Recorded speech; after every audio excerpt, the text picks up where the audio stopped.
Hey everyone, Andy here to let you know that this is going to be a cussin' episode of Lucky Paper Radio. Normally we keep the swearing to a minimum for all those budding cube designing children out there, but at the request of our guests, this one includes some salty language.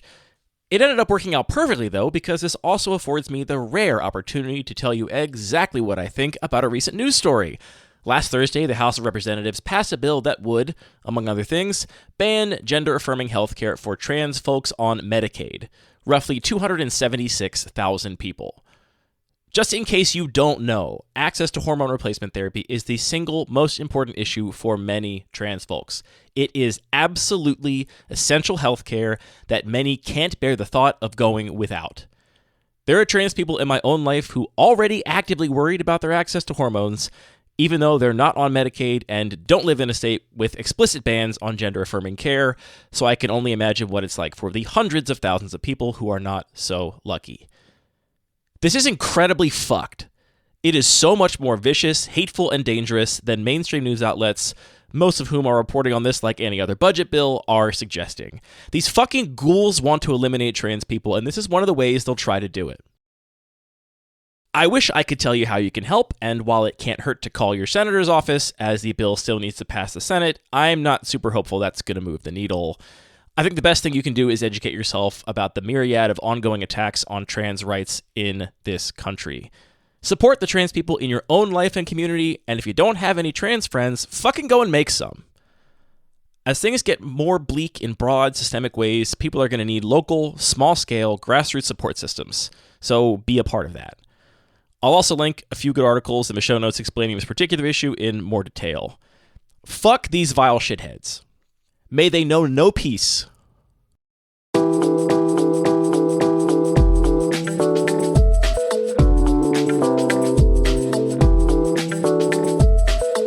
right, let's just do the dang thing. Hi, everybody. Welcome to another episode of Lucky Paper Radio. My name is Andy, and I'm here with my co-host, Anthony. Has never helped make an intro of Lucky Paper Radio Maddox. Is that true? I think oh God, my mouth clicked.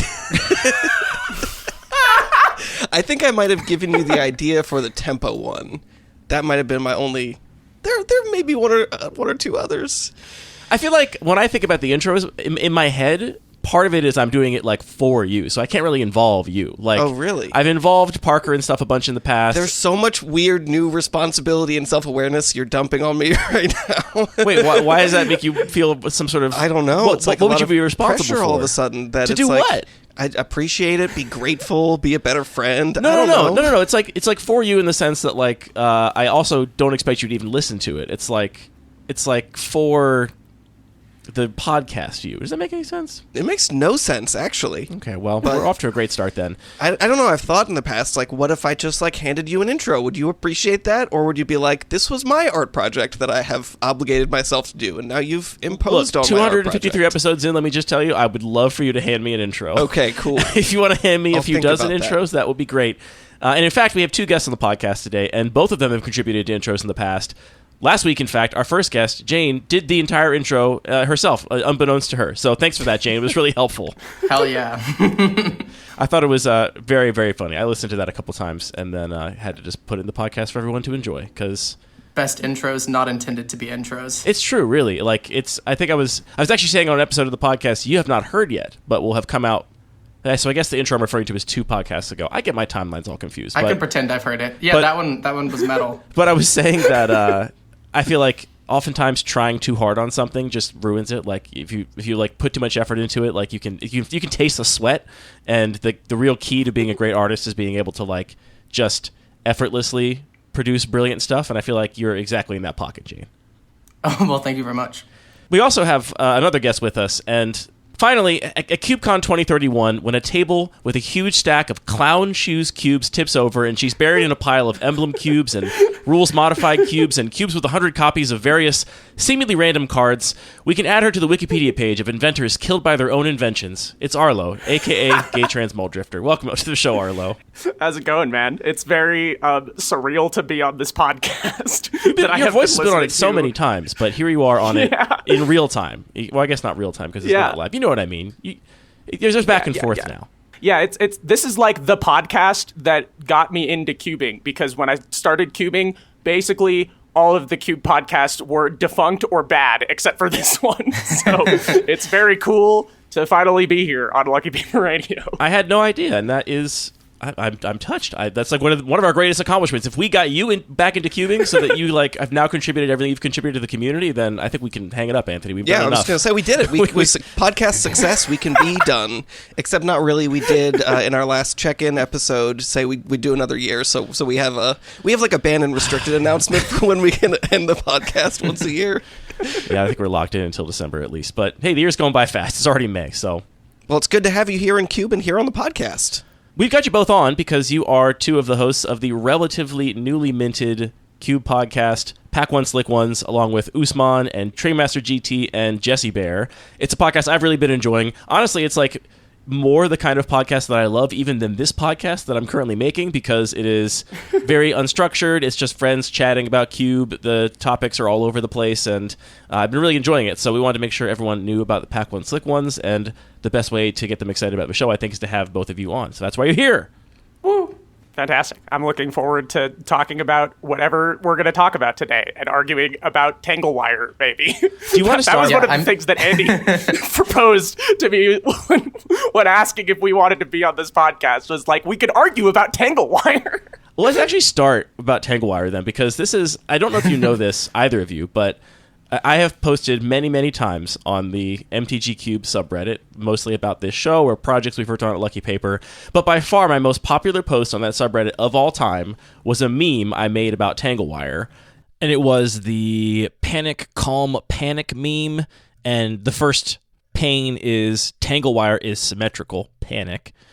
The second pane is realizing you can stack the triggers, so you tap your permanents after removing a fade counter, meaning your opponent has to tap a total of 10 permanents, while you only tap 6, calm. Then, realizing you tapped 3 lands to cast Tangle Wire, panic. And I've never gotten flamed more on the Reddit in my entire life, which is saying a lot, because I get flamed there a lot. Let's start with you, Arlo. What is your actual opinion of Tangle Wire as we sit here today? Yeah, I mean, I think Tangle Wire is a really strategically rich card, and I think that it provides a lot of the experience that people maybe want to get a little bit of in terms of things like mana denial or land destruction without just like being a card like Winter Orb that just sits on the board and makes the game all about Winter Orb. I really like cards that make me and my opponent both have to make hard decisions. And I think that's the thing that I really love about Tangle Wire, is that like it is never a guarantee that it's a good idea to cast Tangle Wire, and you never know for certain exactly when the right time to cast it is, and figuring out what are you supposed to tap down to your Tangle Wire. Do I want to tap my creatures? Do I want to tap down my lands? Can I make it through this turn without casting a spell? Can I make it through this turn without attacking or blocking? I think cards that provide that much texture are just fundamentally very interesting to me. So yeah, I don't know. I love casting Tangle Wire. Jane, what's your Tangle Wire take? My take on Tangle Wire is not very deep, which is just that I don't play with Tangle Wire very often. That's mostly just because it falls within a bucket of cards for me that I find mechanically and skills-wise very interesting, very granular. There's a lot of things to mess with there. But that in my experience, most of the drafters who play my cubes do not want Tangle Wire style cards. And as I've talked about on multiple podcasts, I'm more than willing to run the occasional card that people might not be universally loving of. But I will say Tangle Wire is a card that if it were not for the current printings of it that exist, I would already have a copy of in Ball Pit, and I'm honestly considering getting one in as well, because I love the original art of it. I hate the From the Vault 20 art of it, but Ball Pit is almost entirely kept to modern border-only cards, and for that reason, I have not yet slapped a copy in there. Also, From the Vault foiling is, like, horrendous. It's so ugly. I find it to be I love it because of how treatment. horrible it is. I think it's so bad. It looks like a toothpaste box. It's disgusting. It's so bad, Exactly and I love what it. it looks Toothpaste like. box is the exact way to say it. Anthony, do I even know your take on Tangle Wire? What do you think about this card? I mean, I'm going back and looking at Glenn Angus's full timeline of all of the cards they've illustrated, and there's some real bangers in here. So my feeling is, good job, Glenn Angus. All right, nuanced. I love this card because I have played with it a lot. It's been in a lot of my cubes over the years, and I kind of similar to what you said, Arlo. I don't know if this card's any good. I have absolutely no clue as I sit here today. Sometimes it feels broken. It feels like a couple time walks if you put it into the right board state. And other times it feels like it's actively bad for you to cast or just does effectively nothing. Like it kind of like slows you both down a little bit, but was not worth the whole card in your deck. And, you know, the art of card evaluation so often is like figuring out the relative frequencies at which these use cases appear. Like how often does it feel like a double time walk versus how often does it feel like it's actively bad to cast? And I have absolutely no clue. I have no idea. But I think it's really interesting to talk about how much the asymmetry, you know, quote unquote, of Tangle Wire matters, and also whether you can count the lands you tap to cast it as things you had to tap to your Tangle Wire. Because I think people have this, some people have this take that because you can, you know, because of the way fading works, which that's the worst thing about the card to me is that it has fading on it, and you have to sit around and for a whole turn cycle with 0 counters on it, and people don't know what fading does and have to read all that sort of reminder text. But the fact that you can remove the fading counter first, then tap something to it, so you're effectively tapping one less thing per turn cycle than your opponent. Some people think this makes the card just like universally great and good in every deck, and I don't think that's the case. I love putting it in cubes because it's one of these cards that I feel like you get to play with a card that you would like never come across in any other constructed format, certainly, or like never be able to play in a context where it wasn't totally broken, right? Like this kind of card, if you can completely build your deck around it in a constructed deck, just feels like you can probably abuse this effect to great ends, but in limited, it always feels so clunky and weird, and that's part of what I love about Cube, is making cards like that clunky and weird. Should we actually read the card text, or do we just assume everybody knows what Tangle Wire does? Hit it with the card text, Anthony, because all you said was you liked the artist. Tangle Wire is a 3-mana artifact. It has Fading 4, which means it enters with 4 fade counters. At the beginning of your upkeep, remove a fade counter from it if you can't sacrifice it. So like you said, it does stick around for an extra turn. And it also, if you remove the counters some other way, it still doesn't get sacrificed until the next time you get to your upkeep. And then it has the ability, at the beginning of each player's upkeep, that player taps an untapped artifact, creature, or land he or she controls for each fade counter on Tangle Wire. So yeah, I mean, it is kind of like in that space with things like Winter Orb that are kind of slowing down the game, forcing opponents to use their resources, or just waste their resources. And I mean, I agree with everything that people are saying, that it's like, it asks players a really specific question. I mean, I like symmetrical cards in general, and this is mostly a symmetrical card because it's not obvious necessarily how to use them, and players have to get creative about what to do with it. So I think I agree with just putting in some weirdo cards into some cubes and seeing what players do with it. See, I think it's a fully symmetrical card. That's my take. I think you had to tap 3 lands to cast it, and then you're also tapping the Tangle Wire every turn, and people are like, well, the Tangle Wire does nothing. And I'm like, yeah, but you also spent a whole turn putting a card that does nothing on the battlefield, which is like a huge downside. Well, it does a lot of things. It taps all your opponent's stuff. I don't really think of it as symmetrical just because, like, the numbers are not symmetrical. Like, they have to tap more stuff than you every single time a turn cycle goes by. But like, I don't know. This type of thing is why...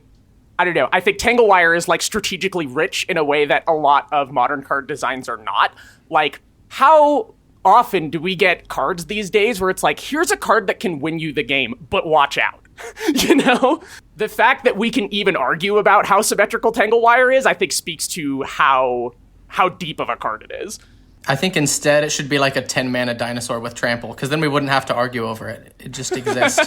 That's actually a really interesting perspective on, like, how many new card designs do you argue about in the same way? Like, I feel like the discussions around new cards are so often nowadays less about, like, does this even work? Is this card functional? What kind of deck does it belong in? And more about, like, does this offend my sensibilities so much that I'm not going to play it? Or am I going to get over that and just, you know, swallow that and play it anyway?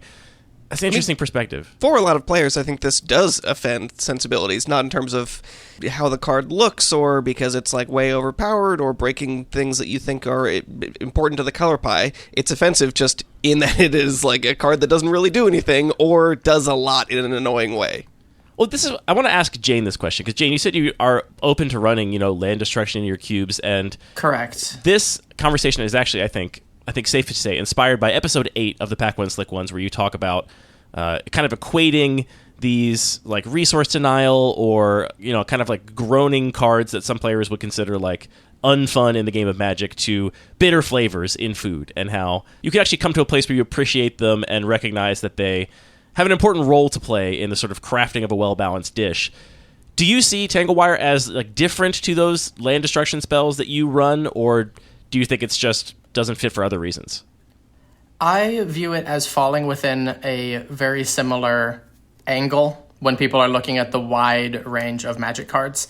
But I find that experientially, from the drafter perspective, it plays out very differently. And one of the main reasons for that, which some people would call a pro, some people would call a con, is that Tangle Wire forces the opponent who is put on the back foot because of this control card to participate in their own control. It forces whoever is facing down the Tangle Wire to say, not only has my opponent cast a thing that's going to mess up my whole game plan, but now I have to participate in that. It's not just, boom, they blew something up. Okay, that sucks. I'll deal with that. It's now every turn for the next few turns, I have to decide a bad thing for myself. Yeah, it rocks. So instead of hitting you, Tangle Wire says, why are you hitting yourself over and over again? Yeah, and it says, I played this card so you have to hit yourself. You just get to choose where you hit yourself. And some players really balk at that in a way that they don't at mass land destruction. And, you know, maybe this is putting too much weight on it, but it's the sort of thing that I see players be uncomfortable with it more than they might necessarily tell me. You know, they see a card like Tangle Wire and they go, this card isn't even necessarily good, so they don't feel like they can complain against it. But I just see them getting frustrated at the beginning of their upkeep for half of the game instead of, you know, sometimes just once. Yeah, because the game's just over when they Armageddon, so you just scoop up and go to another one, whereas Tangle Wire, it's a prolonged suffering. Yeah, like we talked about on the Pack 1 Slick 1 episode, with Armageddon, you know, either the person casts it and they cast it at a good time, and it's pretty darn evident that they're 99% going to win the game, in which case, cool, you can literally just scoop and go to the next game. Or they, for some reason, cast it at a point where you're like, this feels like a Tangle Wire play. We don't know who's going to win this one necessarily. And then, you know, then it's just an entirely different card.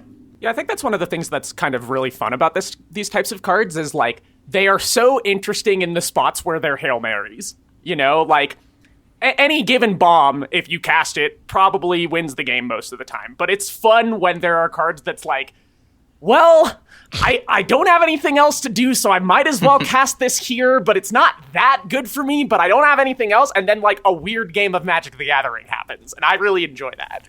I also like the Desperation Armageddon or Tangle Wire, or I'll even say this. What about a Desperation Upheaval? I was even going to say the Desperation Upheaval I don't hate either, as long as people are, you know, keep playing snappily, which I find you tend to after a Desperation Upheaval. Maybe you take a little time to discard to hand size, but then... That is the most time-consuming part. But then your next few turns are pretty prescriptive, I feel like, from that point. I do agree, it leads to, like, types of games of Magic that otherwise don't tend to come up, where things are really scrappy and weird, and you're like, well, I have a 2/2 in play, and you have, you know, 2 1/3s, and you just cast Armageddon, so now...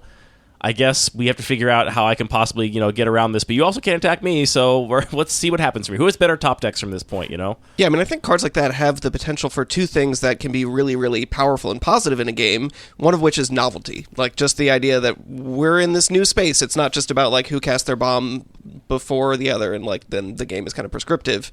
So I think that's pretty valuable. The other thing is just...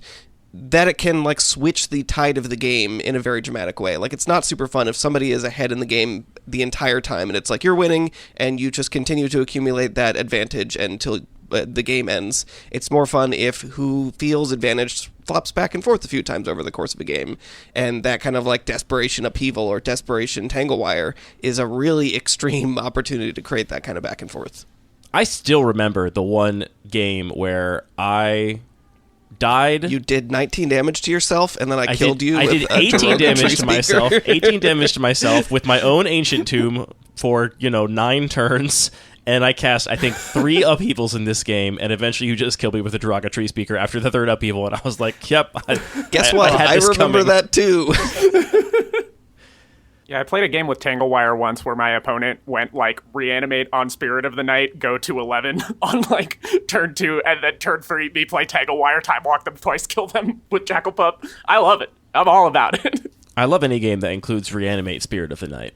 Oh, yeah. Spirit of the Night's so sweet, Very dude. good. So fucking cool. That's the kind of art we Amazing just don't art. get anymore. Yeah, the art on Spirit of the Night is just... it's very evocative, very powerful stuff. Pulls you in.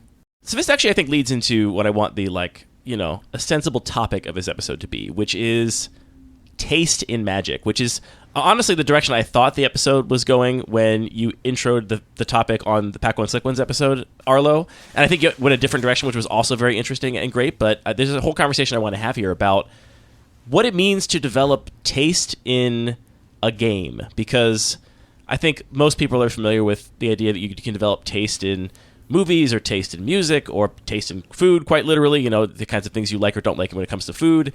But I feel like this is not a thing that gets talked about as much in games and certainly in Magic.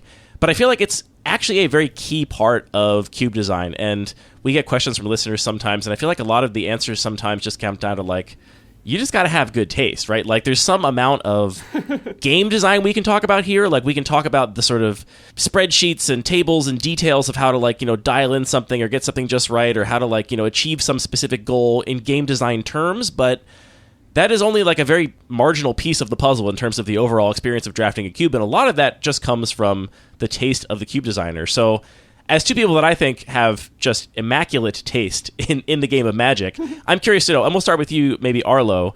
Do you think it's possible to develop taste in Magic? Yeah, absolutely. I mean, I think one of the things that makes Magic such an interesting social phenomenon is that it is so broad, and it is so aesthetically varied, and it is so varied in terms of the type of game that you can play within the rule set of Magic that me and another person can both love Magic the Gathering, and I can hate basically everything about what they like about Magic, and we're both Magic players. I talk to a lot of cube designers who have a pitch for a cube, and I'm like, this sounds great. You should make me hate this. This premise sounds like something that I would rather die than do. So you should lean as far into that as possible and make this into a cube that I would despise. And then you never have to play it, is the important part. Exactly. Yeah, that's why they have the avoid feature on Hedron Network. Yeah, I feel like I've become it's become kind of a cliche for me to constantly use the phrase aesthetic sensibility when talking about cube design. But I really think that a lot of the time when people are struggling to figure out where do I go next with my cube? How do I continue developing as a designer after my initial few designs? It's well, you need to start developing a sense of taste. You need to start developing an idea of these are the things that I think are fucking cool. These are the things that I think are evocative and exciting. And then leaning into those things rather than just doing well, people say this card is good, so I'm going to run it, Do you think that applies also as a player, or is this just something that only makes sense when we're talking about cube design? I mean, I think it definitely applies as a player because there's a lot of cube environments that I have no interest in playing, Sure. So there's, the taste in terms of what are your preferences in the kinds of cubes you're engaging with. I guess I'm also thinking about before there were even mechanics that cared about specific creature types, people would still build the Goblin deck or the Merfolk deck in old Magic because they just thought those were cool, and it made aesthetic sense to put a bunch of goblins in a deck even if it didn't have any mechanical motivation to do so. I remember when I was first getting into Magic, of course someone introduced me to Commander. This was back in the early 2010s or something like that. And I was like, cool, I built an artifact deck. And the first time after I built that deck that I found a Magic card that referenced artifacts, I was like, whoa. I built it because I liked there being artifacts in it. And then the first time I got a card that said, tap, put a 1/1 counter on all the artifacts you control, I go, there's a skill reason that someone might have a deck like this, not just an aesthetic reason. And that kind of blew me away. In a good way or a bad way? At the time, in an entirely positive way. Because at the time, it made me think the people designing this game are thinking in a similar way to me. Someone out there has said, there are these cards that are artifacts on the design team, and there are some inherent rewards to building a deck that leans into having mostly artifacts, but I am going to add some explicit bonuses essentially for those funny little sickos who want to build an artifact deck. There's a couple of funny little sickos in R&D, too. There definitely are. I've played against some of them, and their takes on MLD in some of my cubes specifically can vary widely. But, I mean, nowadays, my take on that is different. Definitely a little bit more cynical, but that's also largely product fatigue related. So here's a question. How does one develop their taste if we accept that you can have taste in a game? And I think I think it's true from what I'm saying that I totally believe that's a thing. And, I think we should also acknowledge that the fact that Magic became so popular is largely in part to the fact that it's very cool. Like, I don't think the game would have taken off if it was just flavorless pieces of paper with mechanics written on them and none of the sort of evocative coolness of the game that it intrinsically has. How do you develop that taste then? All right. Since this is a culinary podcast, I'm going to need to talk about food for a minute, which I think will lead into that discussion, which is just taste, obviously applies to food for most people. But when talking about a game and the way that people might have taste or develop taste or change their taste over the years for a game, I think it's worth drawing some similarities and differences to the way that people experience taste in other parts of their life, with food being, physically one of the big ones, which is that there are some things in life that people develop a taste for, like foods, that they don't really have a choice as to whether they participate in it or not. I don't know anybody who got into eating food because they had an inherent desire for the flavor. They just were raised eating food, and some of them have an interest in nuancing their taste in that medium, and some don't. Whereas for Magic, I know people who got into Magic for reasons entirely unrelated to anything about the taste of the game. They wouldn't care if it was white cards with black text, no art. They just want those game pieces.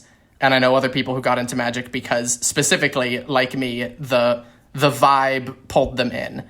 And I think talking about taste in Magic and how you can develop it, and if you should develop it, really can be influenced by how and why you got into the game in the first place. Because for me, having come into the game because of liking its vibe, I know that I have a lot of nostalgic carryovers that I might not even be thinking about them consciously in terms of how I appreciate the flavor of a card or a cube or a deck, which is very different than a lot of the drafters that I know who got into the game because they thought it was a fun mechanical game. And the flavor is kind of, hit or miss.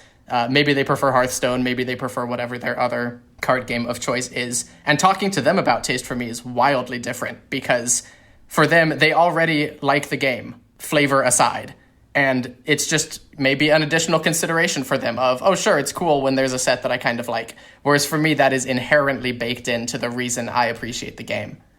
I disagree with one detail of that, though, which is you're saying if the cards had no aesthetic qualities in terms of like the colors and the illustration on it, then it wouldn't make sense to talk about taste. But I think it still would be. Like, I think Tangle Wire is actually a great example.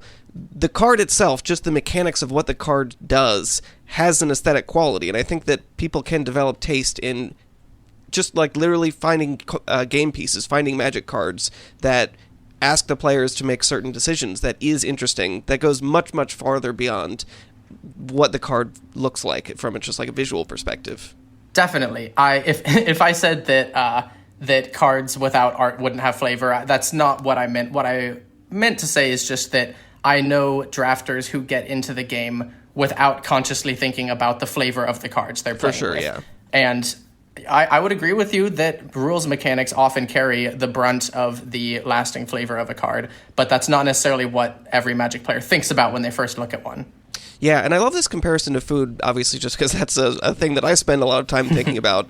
And I think there are kind of two layers of it. One is just like the physically, what do you think tastes good? And there's like your own experience of taste in that very literal sense. But there's also taste in this curatorial sense. In when you're putting together a menu, there isn't necessarily an objective, this is the way you need to course things because that is more effective. But there are different approaches and different techniques to putting together a menu that's going to be an interesting and compelling experience for people that are eating a meal. I was recently reading a book that I really enjoyed by Fuchsia Dunlop talking about the history of Chinese cuisine and talking about the way that Chinese cuisine is presented so differently, and the way that a menu will work is very much sort of contrasting flavors, and let's have a little bit of a sweet dish and then follow that with something that's a little bit heavier and then follow that with something that's a little bit lighter. And there is that sort of curatorial elegance to creating a beautiful menu that your diners will enjoy. And that's very, very different from a Western meal where it's like, here's the large piece of meat that's very central and that's going to the legendary turkey. Draw you in, the legendary turkey, and here are the two sides and your starch that, like, I think both of those styles of presentation of a meal can be excellent and delicious, but each sort of requires their own tastes. Like someone has to have the authority to be like, I understand this well and know how to create a powerful experience for you. That there isn't one objective correct way to do it, but it's like that. That is the thing that to me is so compelling about what taste is. Oh my gosh, I don't want to talk too much before Arlo gets a chance to say something here, but I just want to add one of my favorite things to do with new friends is take them to eat sushi, because most friends that I make do not have much of an experience with sushi. And that's a utterly overwhelming experience for them to walk in and be handed a menu and told, here's 50 different rolls you can get that all look like similar combinations. Also, there's all these other, probably not sushi rolls, but I don't know, because I just sat down, that have other words on them. I don't know what I'm doing. And I like to take people to eat sushi where I can curate an experience for the table of picking out different things that will go well together that they wouldn't know, for example, that it's good to have more savory, more sweet, more spicy, separate things that you can compare with each other and contrast so that you can go back and forth. But that is a taste thing, Someone has to experience that in order to have a desire or want to do that themselves. I can't help but share this sushi ordering anecdote real quick, which is my spouse and I get sushi a lot. It's one of our favorite things to get, and they are the designated sushi orderer because they just do it well, and I don't know, they're good at it. So great taste. Yeah, great taste in sushi. And there was one time where, for whatever reason, I ordered instead. And the place we order from every single time, their online menu when you place an order for takeout doesn't have any of the descriptions of the rolls. So you have to either pull up their separate menu on their website and cross-check everything, or just order stuff. And I was like, I'll just, we've never had anything bad from here. I'll just order stuff, whatever. Dragon roll. Got fresh dragon. Caterpillar roll. Fresh caterpillar. What could go wrong? And I knew some of them by their name, and so I got some by the name. I got a couple I'd never heard of before, and one of them that came was just a whole banana wrapped in rice and seaweed. It was the center of the roll was just a whole banana. And I was like, I'm sorry, I'm never ordering ever again. I don't know why this happened. Did they that sounds like a trap roll. So they stole their menu from somebody else and left the trap roll on. This is what people experience when they sit down and play ball pit, just FYI. I still don't know which one it was. The banana seaweed roll. God damn it. I still don't know which one it was, but yeah, that was... It seems like it'd be easy to figure out. You just Command F banana. No, their menu's a PDF, and it's hard to find. Anyway, Arlo. I think the title of this is just Command F banana. Hello, yes, that's me. What's up? I think you were going to say something, and then I interrupted with the world's dumbest sushi ordering anecdote. No worries. What's your worst sushi ordering snafu? Oh, God. I mean... Shit, man, I'm from California. I've had some terrible sushi in my time. There's a lot of sushi restaurants. Some of them are great. Some of them are not that good. Oh, my God. Sometimes the sushi sits on those conveyor belts for a little bit too long, man. You don't want that stuff. But yeah, I don't know. I feel like a huge part of the way that people develop taste is by trying a lot of stuff. How could you possibly know whether or not you like banana wrapped in rice if you haven't tried the banana wrapped in rice yet?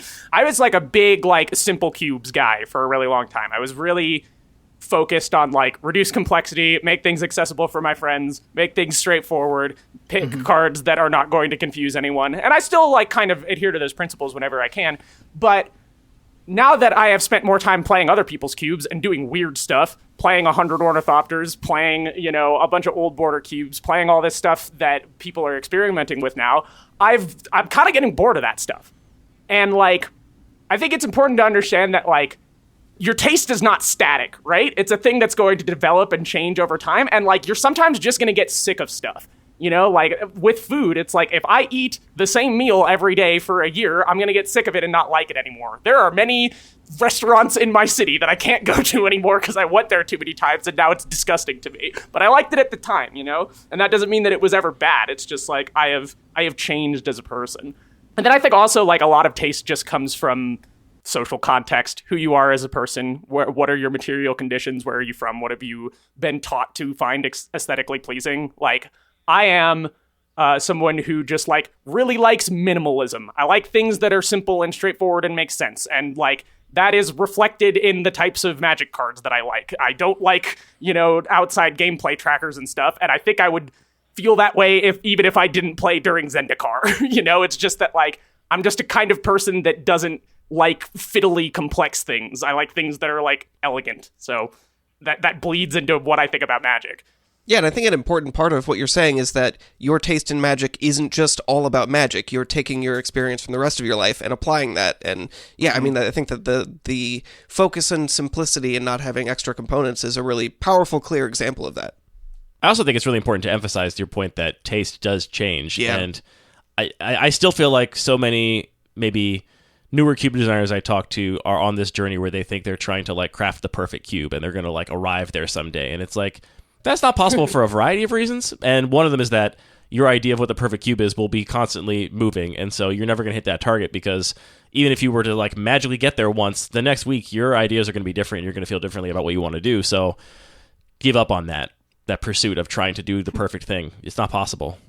Yeah, I think that's something that is so cool about Cube is that it is just like, it is a hobby that is fully just about process. Like, the thing that is doing the cubing is the iterative part. It is the, like, deciding I liked this for a few weeks and then deciding I don't like it anymore. Like, that's doing the thing. It's not the getting to the end point. This is something that I have talked about with a lot of people and is often a controversial take of mine, but I believe that it is very possible to have, like, good taste, like, developed taste in all things. Music, art, movies, magic, whatever.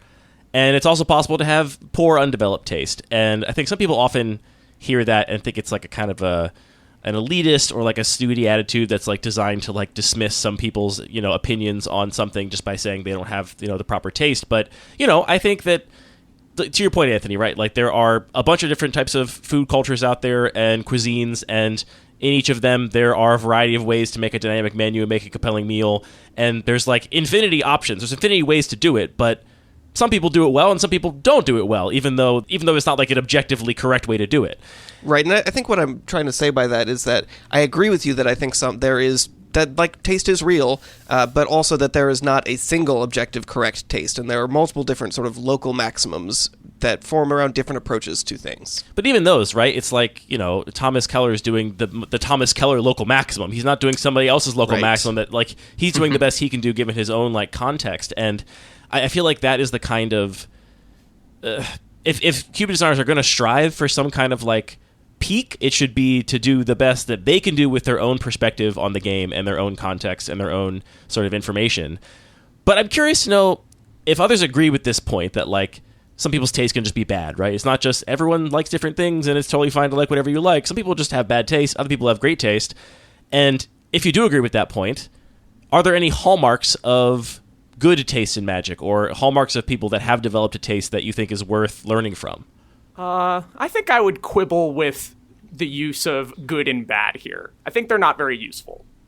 I agree that you can improve your ability to, like, set an aesthetic goal or identify aesthetic values that you find interesting or attractive and then pursue those goals. I think that is evident if you are a cube designer, if you've ever played, like, I tell people this all the time. If you have been designing cubes for a while, I strongly encourage you to play somebody's cube it is like their first cube, and you will discover that you have actually learned quite a lot about how to design cubes.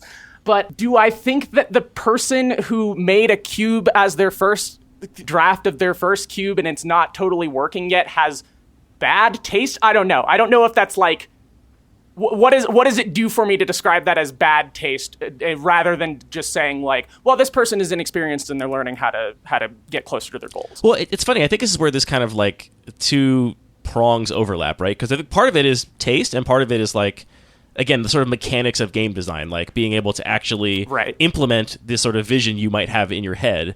And to me, I think it's easier to talk about the second one being like skills that ought to be learned, right? And if you get to the end of the first draft of someone's cube and they themselves look at it and go like, yeah, that wasn't exactly what I intended, which is what everyone will do at the end of the first draft of the first cube they've designed, then there's sort of a clear outline of the ways they can improve in terms of executing their vision, right? They can say like, I didn't actually want people to be playing 5 colors, in 3 different decks of the table, or I didn't actually want games to be over by turn 3, right? Like things that were not part of my goals happened. And so part of what I can do is like try and, look into the sort of the nuts and bolts of game design to try and like resolve those issues in a way that to me, it feels pretty divorced from taste. It's like, it's an implementation thing, right? It's almost like engineering at that point. But separately, I think you also I think you can sit down to someone's first draft of their cube they've ever designed and have it be just immaculate in terms of taste. So I think I can very easily picture that if somebody just, honestly, for me, like, I'll, give my answer a little bit, is that I think it's like commitment to the bit, right? I think if you can feel the sort of confidence and the perspective of the person making the cube, even if mechanically a lot of things fell short, I think the sort of taste can still be present and still be really successful. For me, taste, to make it overly complicated, kind of functions on a 3-axis system where... Hell yeah, girl, keep going. Let's draw a diagram. Let's make a hypercube. Okay, I love this because I know Monday morning in the Cube Talk Discord, it's just going to be everybody posting their graph. I would love that. So I find it valuable. I would love talking with more people about this concept. The first axis is the simplest to grok, which is just how similar that person's taste is to mine. There can be people whose taste is extremely similar, extremely different. That is a personal take. It's not really about their taste at all. It's just comparative. The second axis is a little bit stepping outside of the personal, and it's how much I respect their taste. And I usually keep that element internal unless there's a good reason to make that element external. But there are people whose taste I think is very understandable. I can see where it's coming from, and I do not have respect for it. I have respect for them as a person, as a human soul, but I don't have to have respect for their taste. Treat them with respect. You do not have to respect what they think is good and bad. Respectfully, that's a bullshit decision you just made right there. Respectfully. Exactly.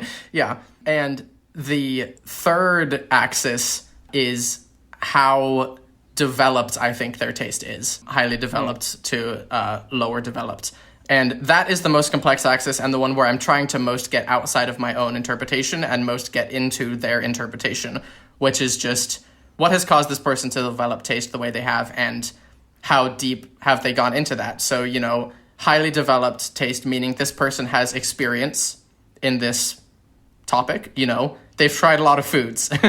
They've tried playing a lot of different cards in different environments, etc. And also how internally motivated, for lack of a better phrasing, that taste is. Is this that someone is chasing after someone else's taste? Or is it because they have had that blossoming in them of something that has meaning? And they're saying, consciously or unconsciously, I'm going to take this little seed I found in me and I'm going to see what it does. And I often have high respect for people who have highly developed taste in that way, even if that taste on the axis of how similar it is to me is wildly different.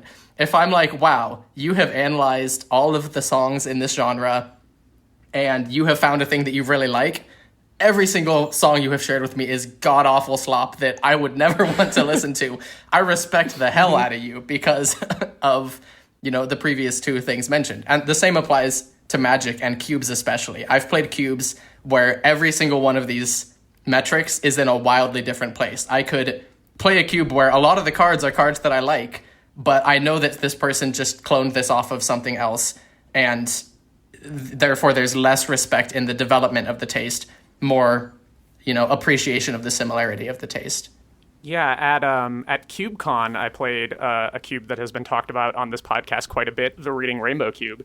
And, I would say by the point I was, halfway through pack one, I was like, oh, this is not for me. This is not what I want to be doing here.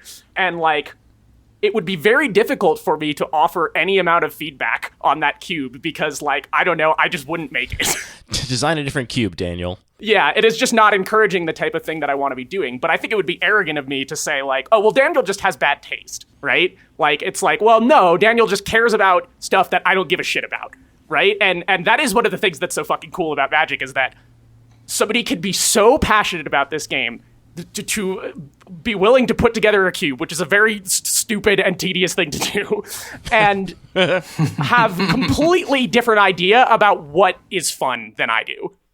It's funny. I was actually going to mention Daniel and the Reading Rainbow Cube specifically as well, because I do think Daniel is a person that I would point to as having developed taste in the game and a clear, articulatable taste in Magic. And I actually agree with you, Arlo. It is not the kind of Magic I normally like at all, right? I don't know what 2/3 of the cards in Reading Rainbow do. I have to read them for the first time because they're just not cards I would have otherwise read in any other context. And, that's just not the kind of Magic that I typically pursue. But I had kind of the opposite experience when I first drafted Reading Rainbow, and maybe it's just because, Daniel's my friend and I have more generosity in my soul, or I'm more open to something, from a friend. But I found that I actually love that cube, even though I don't, generally speaking, like the same things about Magic that Daniel likes. And to me, I think that's the hallmark of somebody who has taste and has successfully captured it in a way that he truly was able to share a part of what he likes about Magic with me through that cube in a way that is both aesthetic, it's mechanical, right? Like what Daniel likes about Magic is playing weird cards alongside each other regardless of their color limitations, right? Like he doesn't love the color pie the way that Anthony and I love the color pie. And so normally I would say it sucks to not have that limitation on the decks that you're building and to just be able to think about every card as kind of fungible. And you can't just play any card in that cube necessarily, but the combination of the way that Daniel changes the mana fixing, and yes, Anthony, we should probably explain what this cube does. I can see you sitting there thinking about the new listener. The way that Daniel approaches, care about the new listener. The way that Daniel approaches the mana fixing, and also honestly the cards he includes, sort of made me appreciate that aspect of the game, right? Because I think if you were playing, Jeskai cards alongside Golgari cards, and the Jeskai and Golgari cards respectively were that new 4-mana Narset and Abrupt Decay, right? It's just all right, now we're just playing good cards and who cares? But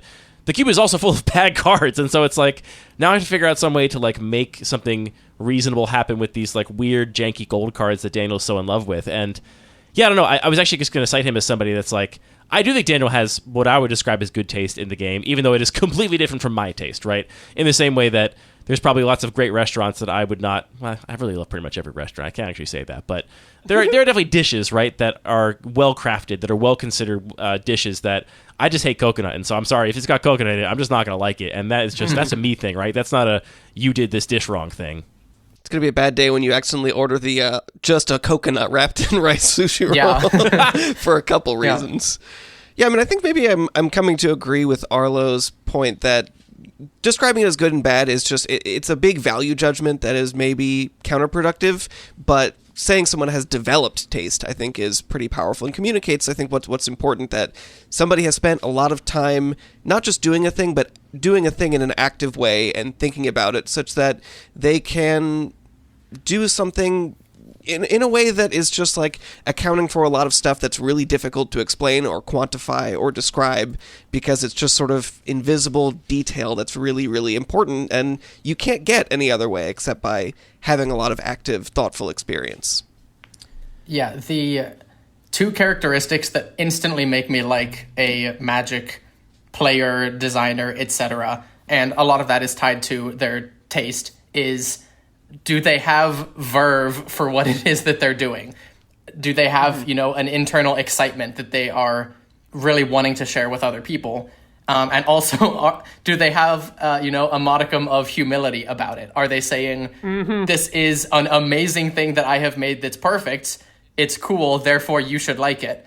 Or are they saying, I don't know, man, this was fun, sit down, play with it if you want, but honestly, I'm not claiming it's anything that it's not. And those two things in concert make me highly respect somebody's taste, because I'm saying, damn, you really just know what you like. And you are comfortable with that not necessarily being the most defensible to the people who might try to attack your taste. And yet you are also willing to share that with other people. And that's just, I don't know, it's a brave thing that I respect a lot of cube curators for doing. Yeah, I don't think we have to get into naming names of cubes or cube designers that I think don't have good taste. You should list all the cube designers you think have bad taste. Go. I don't have to all right, there was this person who made Greg. this wacky clown shoes cube where they just completely got rid of the color pie, didn't matter, all of the flavor things I like about Magic. It was something about balls in a pit or something like that. Clearly horrible taste. We can just move on from that. But I think the archetype of people that I'm thinking about when I'm thinking people that I think lack taste in Cube is mostly all the sort of hordes of people that have curated what they is their take on a legacy or Eternal Cube that doesn't have any of like what they like about the game in it to me. It's just like, all right, you just chose a set of limitations and then like essentially power max within a set of limitations, right? Whether it's power max vintage card pool, power max peasant card pool, power max mono blue cube or whatever.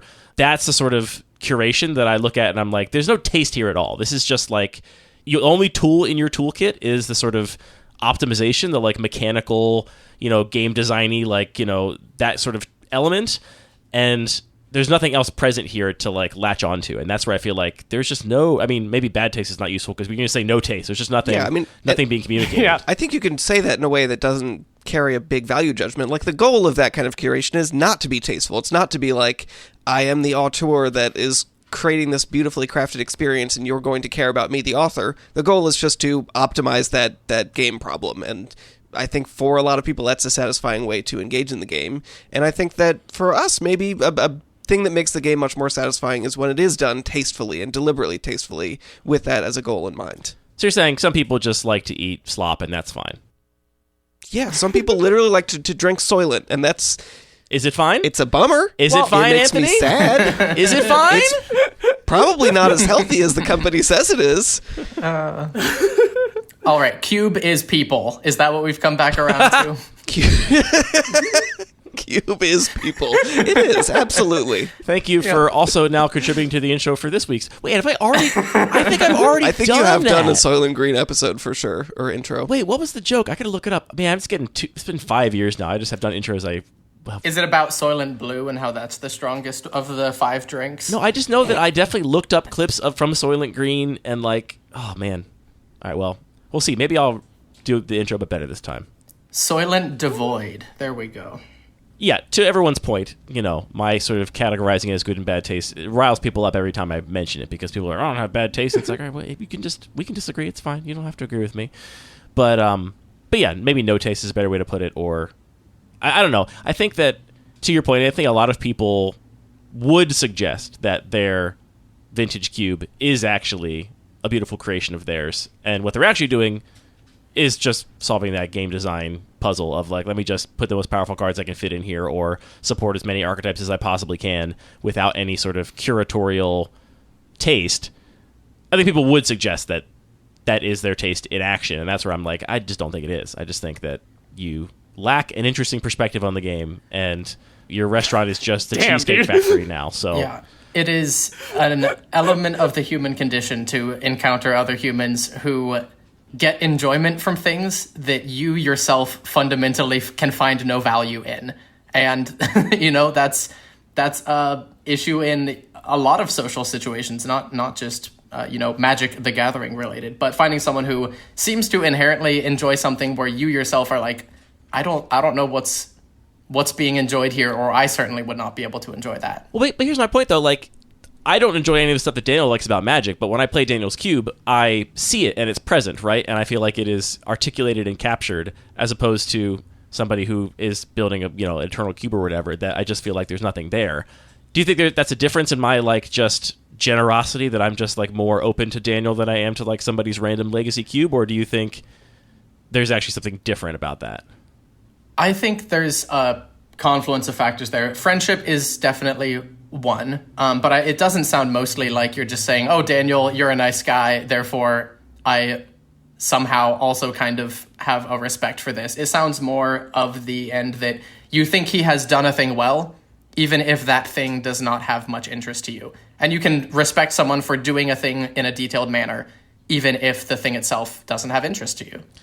Well, I mean, famously, I did, when Tangle told me the idea for the cube, I was, like, trying to be supportive of getting my new friend into cube, and was like, sounds great, hope you make it. And then I walked away and was like, that sounds terrible, I hope Daniel doesn't make that. But then the first time I played it, I was actually really pleasantly surprised. So, like, it's funny, like, the resulting cube, like, I'd much rather play the resulting, Reading Rainbow cube than I would rather play somebody's random Eternal cube.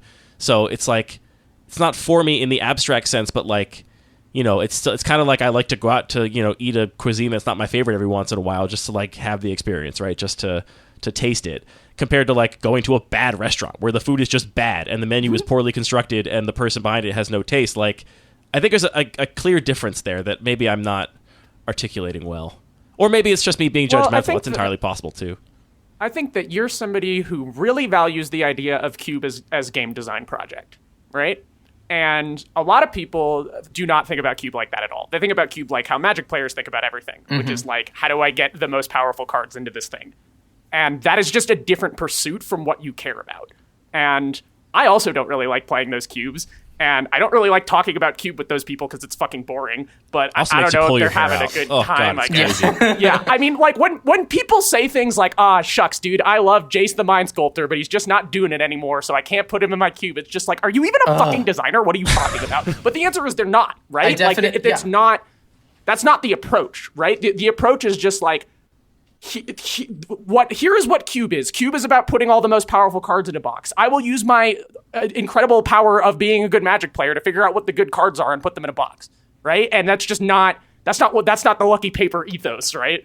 Yeah, I guess maybe the best metaphor I can think of is like, to me, that sort of cube curation, whatever we want to call it, where like you're not thinking of yourself as a game designer, you're just basically like acting as a catch-all for like all the game design work that Magic has done over the years. It's kind of like you're making a buffet where you just literally put everything. You're like, yeah, this is just like every like, Michelin starred dish from around the, globe is all one big buffet, and it's served up with no sort of sense of menu or pacing or tempo or curation or context. It's just like, here it is, here's all the best stuff, and some little piggies just love to go to town on that and just lose their mind.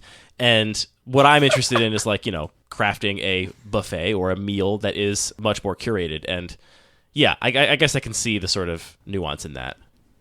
A thought that came to me while listening to your two's thoughts is I'm staring at the very sun-faded, it's probably like a Thomas Kincaid painting that I found next to a dumpster when I was leaving the apartment complex I lived in before this one. It hangs on the wall of my outbuilding. It's weird. It's kind of in this odd liminal space.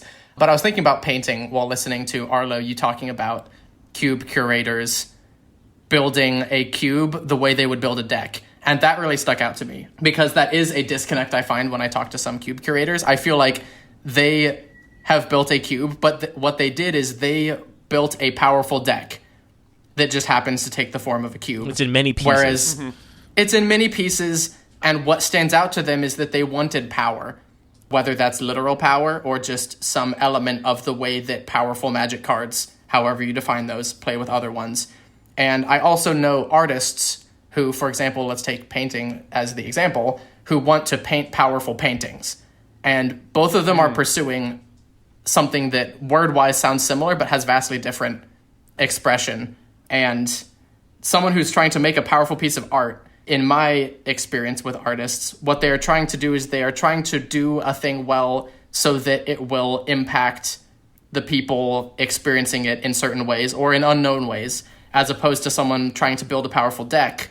What they're trying to do is build a deck that is strong, that does well, however they define that. And I've definitely drafted decks. There we go. I've definitely drafted cubes where I felt like I was taking cards out of someone else's deck and putting them together into a deck myself.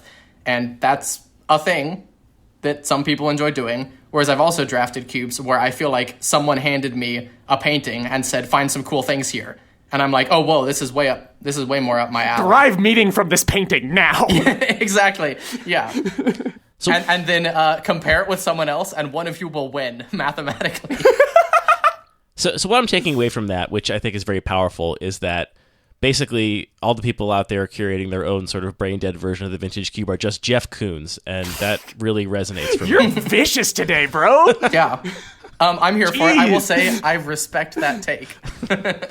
I will not stop coming for Jeff Koons. You can't make me stop. I'm just thinking about like Yves Klein is like, oh yeah, I just want the most powerful color. I found it. It's this blue. So now I'm going to make my painting just this blue. And then there's no painting left. Like the optimization problem-solving mindset just optimizes itself out of existence. Okay, I will say, I went to the Glenstone once and saw this piece that was a bunch of like sponges glued to a big canvas. When you say sponges... I actually don't know, because some sponges are... Like a kitchen sponge? No, like sea a more sponge. Organic sponge. Okay. Yeah, so cool. I think it was a natural sponge. Nice. And then it was all the sponges are then painted blue. And I walked into the room and I was like, that's Yves Klein blue. And then sure enough, it's the Yves Klein piece. And I'm like, okay, success. Like, successful branding. I don't know if that makes successful art. No, I don't think it's good art, but it is effective branding, for what it's worth. How do y'all feel about Rothko? I was debating bringing that up. Pro Rothko. Interesting. Here, okay. personally. Yeah. Jane? I would also say pro. I feel like I swing like every 3 years from like this is brilliant in its simplicity to actually this is just bullshit. And right now, in person is so important. Even then I'm last time I saw them, which was not that long ago, I was like, actually, this is bullshit. All right, put some more stuff in your painting. I'm gonna nuance my thought, which is when Anthony, you asked me, am I a fan of Rothko? I don't know what element it is that causes this of my existence in life, but my memory for names is worse than any person I have ever met under the age of like 70. So when you asked that question, I was Googling trying to figure out who the artist was who makes Rothko's paintings, because who was the artist that makes Rothko's paintings?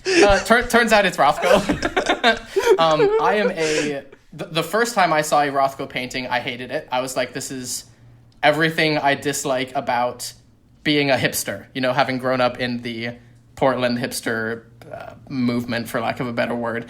And then when I got older, I saw some Rothkos, and just something about them clicked in a way that didn't beforehand. And I still thought, this is kind of bullshit, but also I'm 100% here for it.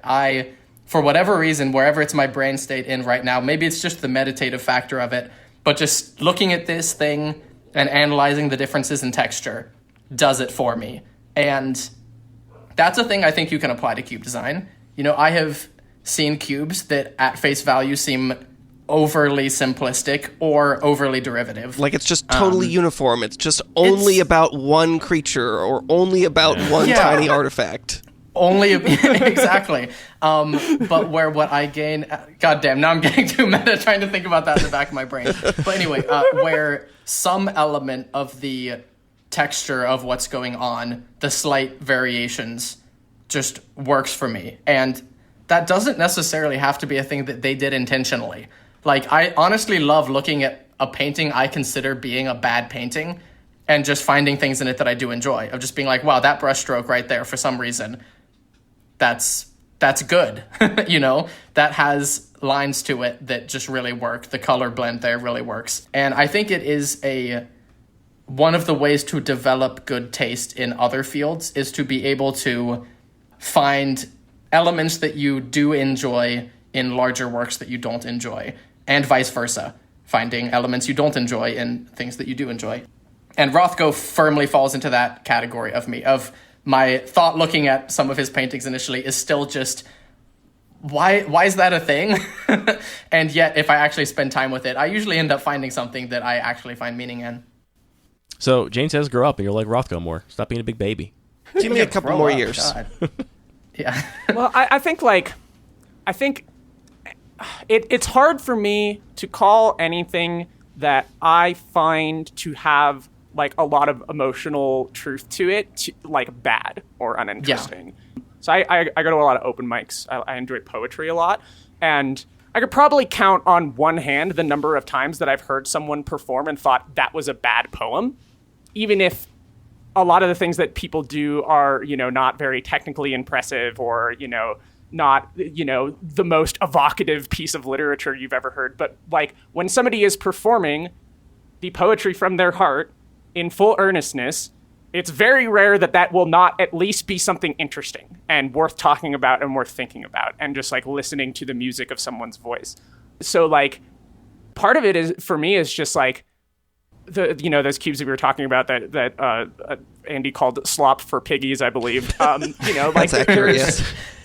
There's not a ton of an interesting emotional truth to dig into with those cubes. There's fun to be had, but the part of it is just like they don't make you think about very much, Yeah, I guess maybe I've been too harsh. I don't know. Maybe I'm just in a mood today. Who's to say? I think what it comes down to is like, I asked the question of how do you develop taste in magic, and I think you all correctly identified that like a lot of the people curating those types of like power motivated cubes are not trying to develop taste. It's not what they're interested in. And I guess I would just maybe suggest that they should be interested in that, and that there's a big beautiful world to be discovered out there. And if you just Is there anything wrong with, going to the big Marvel movie every summer and, enjoying yourself? No, of course not. Like, that's great. But also, there's a big, beautiful world of movies out there that can be discovered, and there's a world. If you want to discover it and broaden your horizons and learn more, there's more to Magic, and there's more to Cube certainly than just jamming the most powerful cards against each other. To piggyback on that, I think that from my perspective, the best way to develop taste in Magic is just to forget about Magic and to just go experience other forms of genuine human art. Like, go listen to the shaky voiced, doesn't actually flow that well slam poetry that Arlo's talking about. Mm-hmm. Go experience a pottery class where you and other people make things that are not necessarily, when you're starting out, very don't have a ton of utility, and yet you're still finding enjoyment in it. And then I feel like once you experience enough other forms of genuine human artistic expression, you'll sit down with Magic cards and just be like, wow, some of the things that I thought were important when I was power maxing my cube earlier just don't spark joy for me anymore. Maybe that's just me. Maybe that's how I operate. That's not how other people operate. But my taste develops the most in Magic when I go outside of Magic. I think that's great advice. The thing that I actually find distressing when I talk to people who kind of have that outlook, the like best in slot type outlook towards design, is like a lot of the time it seems like they talk like they have no control at all. Yeah, that's a really they talk about powerful cards. way It's to say depressing. that. Yeah. They talk about new cards like it's just like, well, you have to play this, and it's like, well, you don't. you have all the control, and it's like it does make you want to just like shake them and be like, no, like this is your cube. You can do whatever you want. What the fuck You are you don't talking have to see every Fast and Furious movie that comes out. You're not obligated by law. I'm trying to remember where this scenario happened, but I'm actually kind of glad that I can't remember it. Someone within the last year, I was telling them about how I just don't really pay attention to new Magic cards, and they thought that I had to, like, as a cube designer with cubes that other people like. They were like, but You're gonna have your cube license revoked. Final Fantasy Jane. cards are going to be like, so they're going to be powerful, and like a lot of people are going to love them. Like, what do you mean you're not going to consider them for tabletop cube? And I was like, there's a fundamental disconnect going on here that I really want to get into. Yeah. And I mean, I said depressing earlier, but for me, it was saddening for their experience of Magic that they thought a thing was required of them artistically that for me was just, one of the many colors of paint out there. Yeah, when people are like, oh, I haven't updated my cube for Tarkir Dragonstorm yet, so we can't play it. It's like, Yeah. that's nonsense. It doesn't make any sense. I haven't added a card from a new set to a cube in like 2 years probably, and I'm having a great time discovering cool cards from 1997 every day. Apocalypse Chime. I will defend that a little That's bit, the not good the stuff. specific, set updates, but when I have updates planned for a cube and like I'm waiting for the cards to arrive or something, I never want to draft it in that window. I'm like, I know it's the same cube, but in my head it's already changed, and so I just want the new stuff to come in. So I can at least understand that perspective. The difference there being in that scenario, you have internally decided that there are cards that you want to run. You've ordered them. They're on the way. They're just not there yet. And they're you also don't never want from to the latest draft. set, ever. Yeah, and you don't want to draft your artistic expression without it being in the physical world the way it is in your mental world. Right. That makes complete sense to me. That's completely different from someone who's like, a new set came out. I don't know what cards are in it yet. I don't know if there are cards in it that I need to run. Right now, I do not want to draft my cube because there could be a card that just came out that's missing from it that I don't know because I don't know the card. Wow. Yeah, honestly, I guess maybe so much of this is just like, it can pretty simply be boiled down to, I've had the experience of playing with Magic's most powerful cards plenty of times and plenty of different cubes in my life. And so, like, what cube means to me is not playing with Magic's most powerful cards. It's like, I want to experience someone else's perspective on the game, clearly articulated as like an auteur.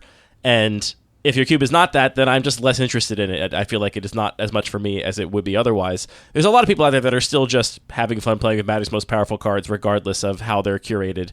They're, having fun going hog wild on that buffet. And nothing wrong with that at all, obviously. But there is a beautiful world out there of different microcosms, different sort of perspectives on the game that you can experience in a very sort of visceral way, right? Getting to play someone's taste is, I think, so much more visceral than just getting to like look at their curated collection of paintings or whatever. It's honestly like, it doesn't quite get there, but it approaches the sort of intimacy of like getting to taste food, right? Like, I've always said that food is one of the most powerful things to me because you eat it, you put it in your own body. It is such an intimate experience of the art that it just carries so much weight and power, I think, which, you know, like people will not eat food they hate, but they will. No one's going to be like, I'm not going to look at that painting that I hate. I can't even bear to look at it. It's so bad, right? Because it's like not anywhere near as intimate an experience of the work. I think playing a game is like pretty intimate too, right? Like giving up your next 3 hours or 3.5 hours to like living in someone's little world is a commitment, and that's part of what I really love about Cube. I mean, a lot of what I really love about Cube, and I respect anybody that I think has pursued trying to express something through their cube design rather than just expressing, here are what I think the most powerful cards that Magic has ever printed are. Yeah, the other thing about being beholden to that is, like, you're completely tied to, like, what WotC thinks is good design right now. And they keep printing cards that I think are stupid and not fun. So I'm becoming less and less into playing cubes that are designed around best in slot philosophy, because the best in slot cards are like Minsk and Boo and initiative cards, and I would rather die. There's a great big long list of cards I can basically look at and say, if this is in a cube, it's like it's a canary in the coal mine for me. I'm pretty sure I don't have to look at the rest of the cube, but I know I don't want to play it if one of these cards is in there. Mm-hmm. Comet Stellar Pup, the top of that list. If you have found any reason to put Comet Stellar Pup in your cube, I'm out. Sorry. Hi, Joe. Sorry, Sucks Joe. To be you. Sorry, Bye. Joe. Is that an episode of the podcast Lucky Paper Radio? It has been an hour and 15 minutes, so I would say probably. Well, we plugged Pack One Slick Ones. I guess I'll ask Arlo and Jane, do either of you have favorite episodes or episodes you think people should start on of Pack One Slick Ones, or should they just dive in at whatever is most recent in the release schedule? I think the punk rock one was really good. I think that was like episode, when we kind of hit the stride. That's probably on true. What we wanted to do with the show. I am very easy to admit the fact that my engagement with that podcast that I'm on is extremely low. I don't really plug it much. I probably should, because I feel bad for the other people on it if I don't, but I haven't really done any of that yet. It's we talk and other people listen to it. There's probably things there worth finding. Maybe Arlo can direct people to those. I'll link specifically to the Cube is Punk Rock, or Is It Punk Rock episode of Pack One Slick Ones. I enjoyed that one as well. And then also, Jane, I wanted to give you an opportunity to promote the Inland Northwest Cube Fest, assuming you still have tickets available.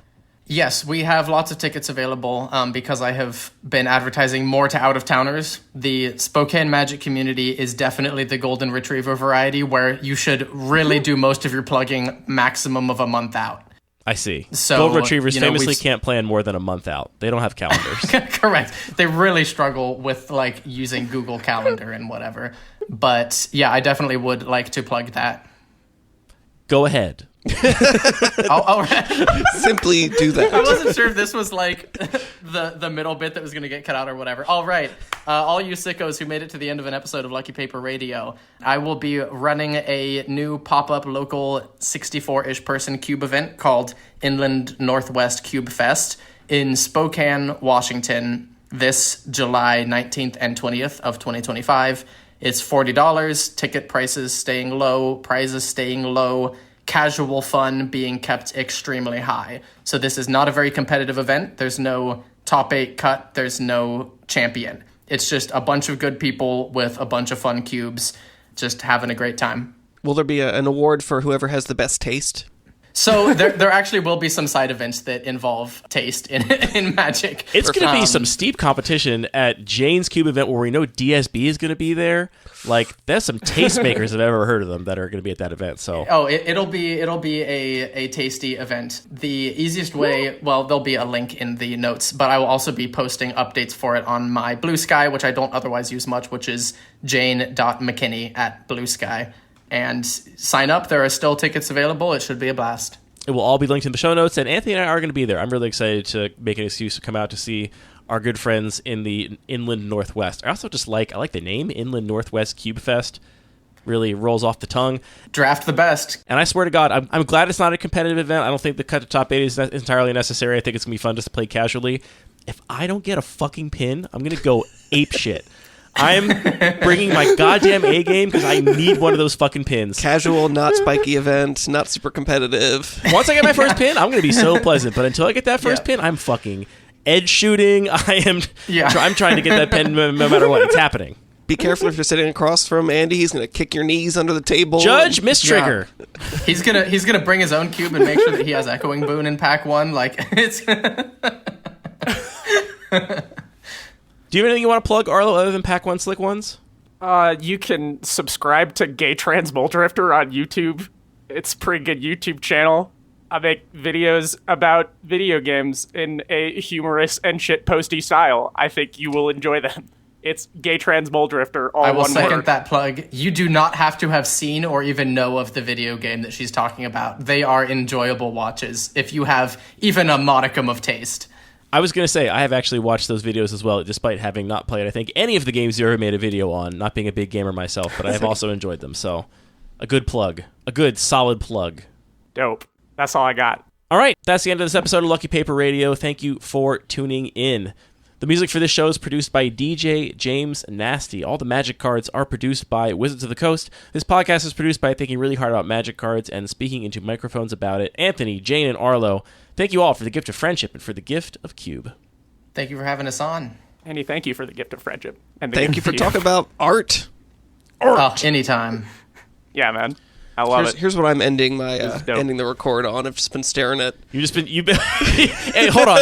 Anthony just turned his laptop screen around, and he's always on his laptop when we're working and we're recording, and I assume he's like looking things up on Scryfall, doing things related to the show. He just turned it around and split exactly 50-50 right down the middle of the screen.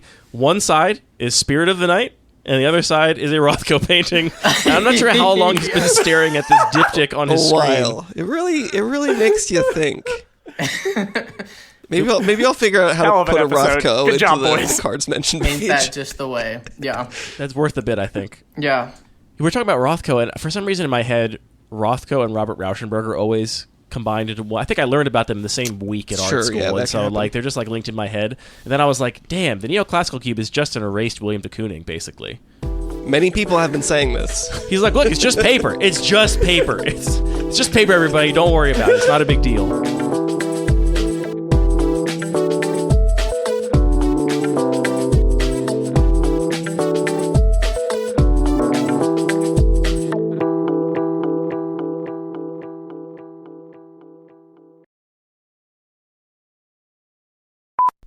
Any opening items before we record? Opening items. Read into the minutes. I just ate my first mulberry of the season walking over here. That's your opening comment before we record, like just to get the important administrative stuff out of the way. I ate my first beef soup of the season today. Beef soup. It is not beef soup wait a minute. season. The beginning of beef soup season is clearly like October. September. Yeah, but we're in 2025 now, so it rolls over. I see. This So is you the got tax a late, season. You got a late start on beef soup this season, is what you're saying. I got an early post tax submission start on beef soup. Yeah. So you're saying the 2024 beef stew season has concluded, it's closed, and you're now opening Correct. the 2025 beef stew season. The CPA's in May. decided it. Yeah, this might be like an early frost or a late frost situation where it's more just apropos of the weather right now. It's not going to stick around. It's going to be like 95 tomorrow, I bet. There's no reason for that, but that's how Spokane works. 50s and rainy today, and then tomorrow it's just like, you thought you would have fun? No. Huh. So it can be soup season at any time without warning, and you'll never know. Yeah. Soup Suddenly, season without soup warning. There we season. go. I'm realizing right now that I've never Title of this episode. really deeply considered the stupid groundhog ritual until right now. It's so stupid. Why is that a thing? It's How have you never considered actually this? stupider than you think it is. Like the people that do it take it so seriously, and they have this weird ritual, and they put on top hats. And I know kind of that like, because I'm from Pennsylvania. I'm from Okay, I'm sure. from So maybe it's Punxsutawney exactly Phil as- area. But why? What's this? What's the history I behind don't it? like. Some guys just like made it up. It doesn't have like a nuanced, complex history. It was like literally a bunch of guys were like, "We're really drunk right now. What if we had this thing with a groundhog?"